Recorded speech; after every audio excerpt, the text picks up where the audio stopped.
5 miles, Angel 6. Roger, that's the only one I've got right there where the pointer is.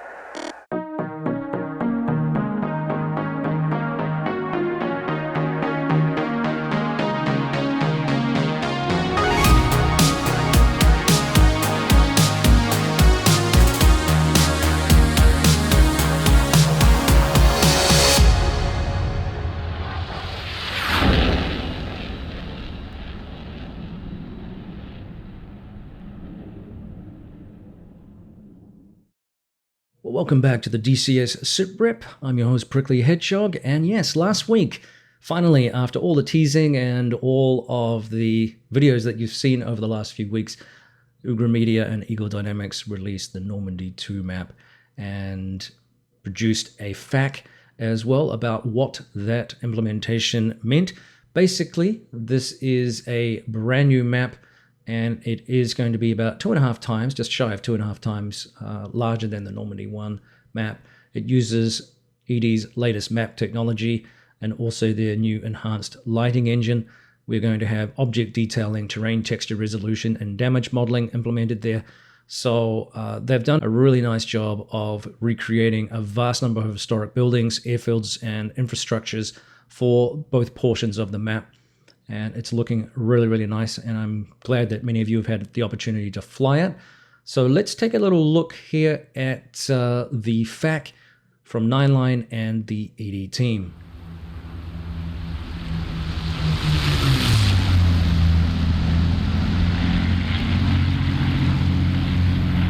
As part of Eagle Dynamics' release of Normandy 2, there was a pretty large FAQ relating to questions about the map, including its size, what it entails, and how it interacts with the existing 1944 Normandy map. Well, in a nutshell, here's what Nineline and the ED team have said. Basically, this is a significant upgrade over the original DCS 1944 map and will be a greatly enhanced experience of wartime Normandy.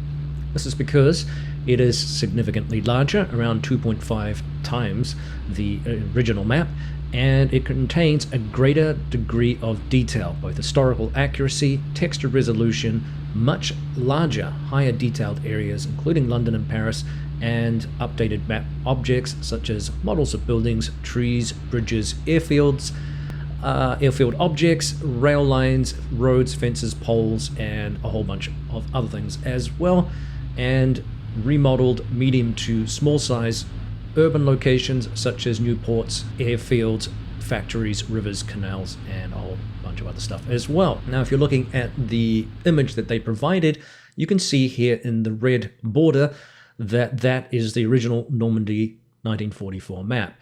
In the center, we have the dark green patch, which is the updated Normandy 1944 high detail area, and then in the blue portion, a new Normandy 2 high detailed area. The release of this new map benefits all existing owners of the original map. If you own the original map, you will still receive a free update that enhances the whole area of the original map to the same high detail level as in Normandy 2. The free update will also include the new, much larger Normandy 2 total map area and airfields, but at a lower level of detail. So you are going to get a benefit even if you don't purchase the map. Now, note that Normandy 2 supersedes the original map, which will no longer be available for purchase after the release of Normandy 2, which you may have noticed.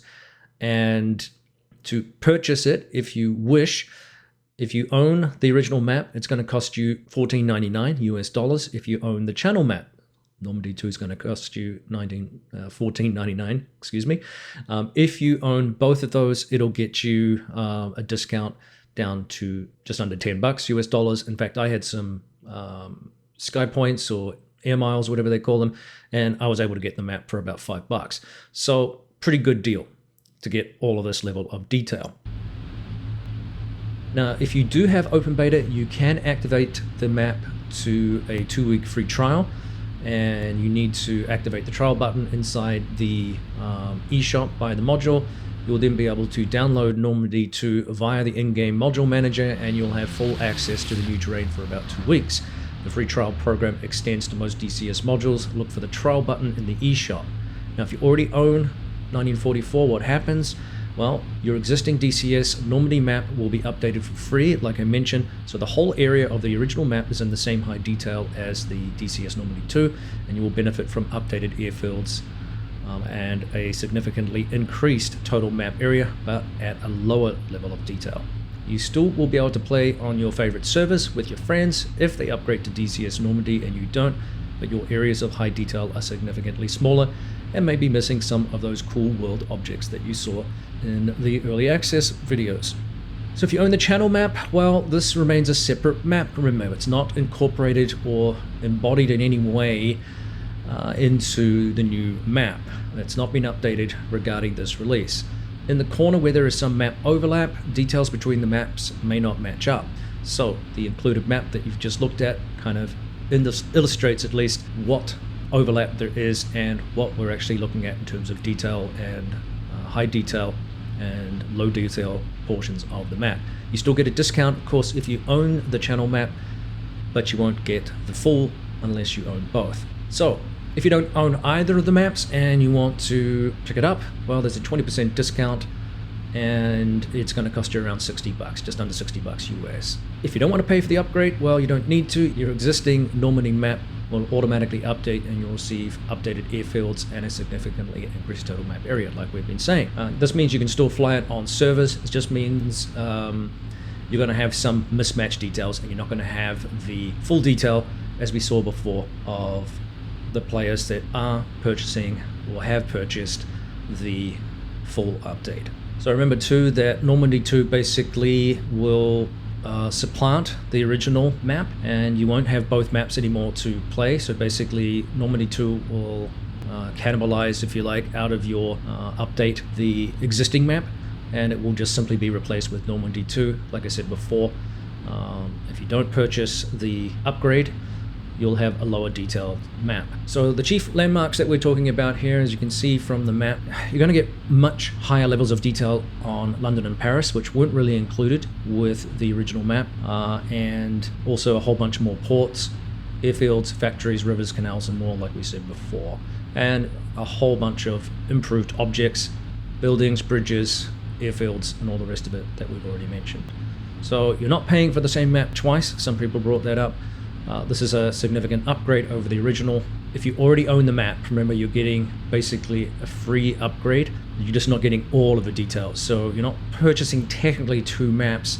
You are purchasing increased detail and increased size when you go for that update if you already own it. Remember, that's just under $15. Now for missions and campaigns, this has come up a lot. Remember that Reflected Sims is working a heck of a lot on getting the campaigns that were made for Normandy, the original, up to spec for the Normandy 2 map. So there's some work that is required to adjust that for changes that have been made to the map. All the existing airfields have been updated, so spawn locations and script triggers and so on, they're going to need to be checked and possibly reworked. There is also a large number of new airfields that have been created entirely, so there is much greater opportunity for mission and campaign scenarios. Many of the UK airfields have been updated heavily to be more historically accurate. Campaigns such as those, as I mentioned, from Reflected Simulations have been updated and should be hopefully available soon. I'm not sure if those campaigns were updated in time for the release, if I remember rightly, and there is still more work going on to get the remaining content updated after the early access release. So you can continue to fly the original missions and things, but there may be some idiosyncrasies that come up with those based on the updates, so we'll have to wait and see. Now, some people talked about performance. Are we going to see a performance hit? There shouldn't be a loss of performance from the original to the new map. The map has been optimized, so despite a great increase in the number of details and objects that you can see, there shouldn't, as I said, be a loss of performance. And this is going to be aided by the recent release of the multi-threading technology. It really comes down to whether or not your particular system is running it properly. Certainly I noticed a major improvement with the multi-threading version, which is what you guys should all have out there. So again, let me know if you've had any issues with it, if you have updated or if you have purchased the Normandy 2 upgrade, and if that has had an impact. As I said before, there are significantly more objects and more details. But like I said, I haven't noticed a major hit in terms of performance with my particular rig. Now, people have also asked about winter textures and winter weather. At this time, they don't have any plans to do that. They are including summer, because it was created around operations in Normandy in the summer of 1944, so Operation Neptune. But it does include spring and autumn seasons as well. We have 50 airfields in the early access version. This will probably increase as time goes on. So again, give some feedback in the comment section below. Eagle Dynamics is eager to see how people have received the map. And ultimately, it's pretty good news. And I appreciate the work that Uber Media has done to include, especially London and Paris. That was a lot of work. And I'm looking forward to seeing further iterations and updates to the map as time goes on.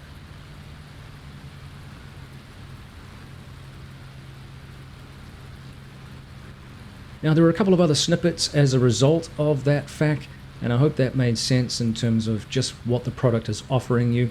Remember that the World War II fighters are also on a discounted rate right now, so 50% off World War II fighters.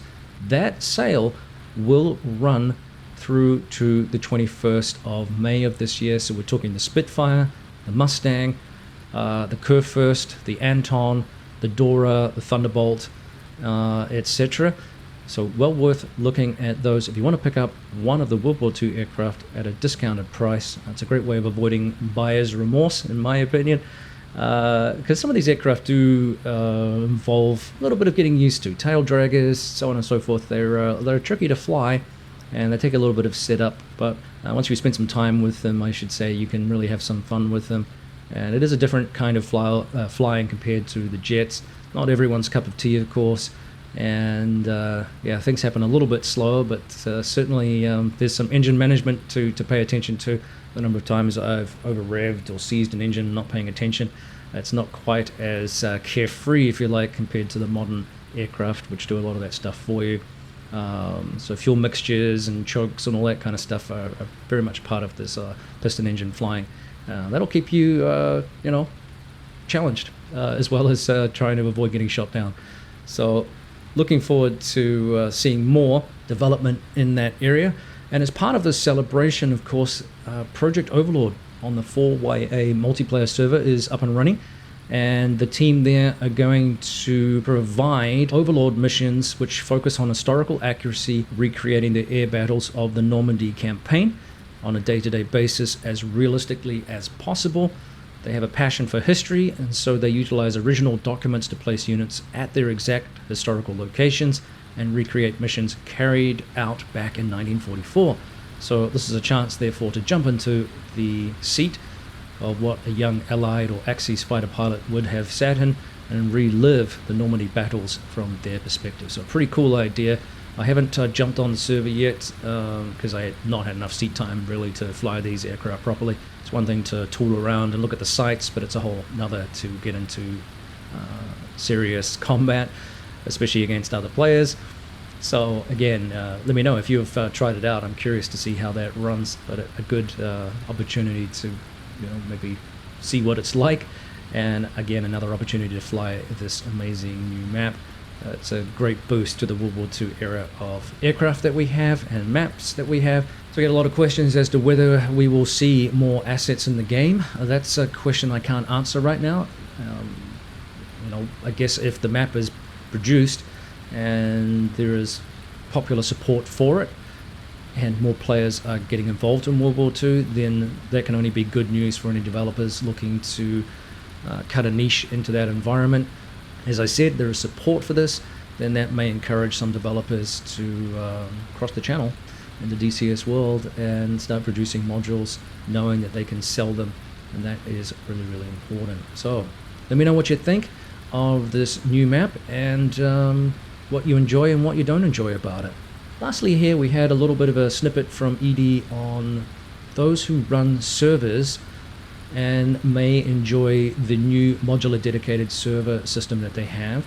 Now this development apparently allows users to install terrains individually via a checkbox selector, thus saving space and offering valuable flexibility to server owners. There is a FAQ on it, which I'll put a link to below, I wasn't going to go through this FAQ. It's more dedicated to how you implement this. It's not necessarily an interesting discussion point in terms of what the FAQ produced. It was more instructional based, if you like, for those of you who run the server. So again, I'll put the link in below if you haven't heard of this, if you're a server owner or somebody running a server and looking for this particular update. It's interesting for those of you, again, who run servers, but perhaps less so for the general community. So that brings us to the end of another newsletter. We'll make that do. This is Prickly Hedgehog Al. Thanks for joining in for another DCS SITREP. I want to thank you all again for the support. We are very close to 10,000 subscribers, and I think if we get there, there will be a giveaway of some point to celebrate 10,000 subscribers. I haven't worked out the details of that yet. So don't forget to like, don't forget to subscribe, comment in the comments section below if you want to support the channel a little bit more by helping it chug along. Look for the heart icon below with the super thanks button. All right, we'll see you next time. Cheers.